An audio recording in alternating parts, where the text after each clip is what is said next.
Bonjour tout le monde, j'espère que vous allez bien. Alors pour faire suite à la vidéo qui était sur les émotions, mais pour vous les adultes, maintenant on va discuter des émotions chez les jeunes.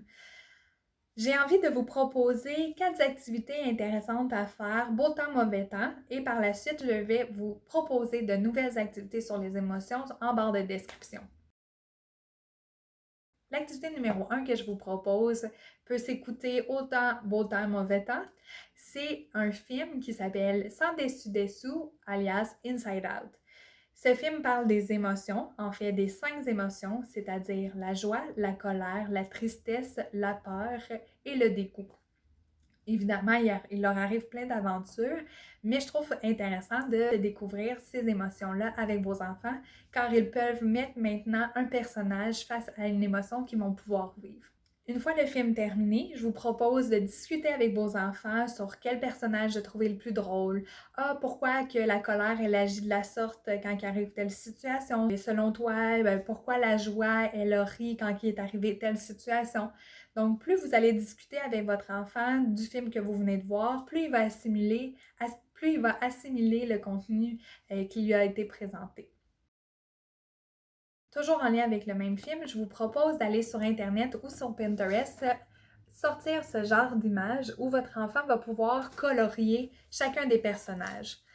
De plus, je vous propose d'avoir une copie à vous. De cette façon, vous allez pouvoir discuter avec votre enfant de chacun de vos personnages face à la joie, à la colère, mais aussi des situations où vous vivez certaines de ces émotions. L'activité numéro 3 que je vous propose est assez similaire à l'activité numéro 2. Cependant, c'est de prendre une feuille blanche et demander à vos enfants qu'ils dessinent leur propre personnage. Donc, à quoi ressemble son personnage de la joie, à quoi ressemble son personnage de la peur et ainsi de suite. Donc, vous allez pouvoir faire travailler la créativité de vos enfants, mais aussi discuter des émotions. Les 3 premières activités que je vous propose vont pouvoir vous aider éventuellement dans des situations un peu plus difficiles à la maison.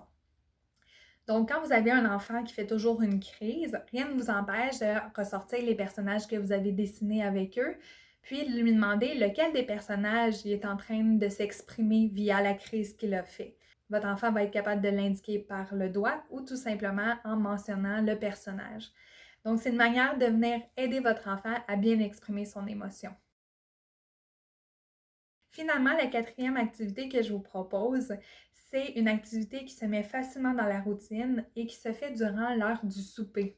Je vous propose de partager avec chacun des membres de votre famille 3 choses positives que vous avez vécues dans votre journée.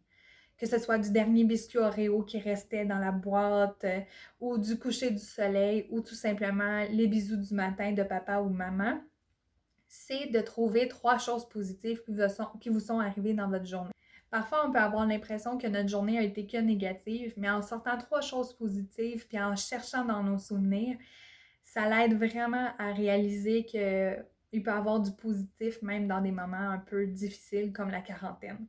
Donc, j'espère que vous avez apprécié cette vidéo et je vous dis à la prochaine!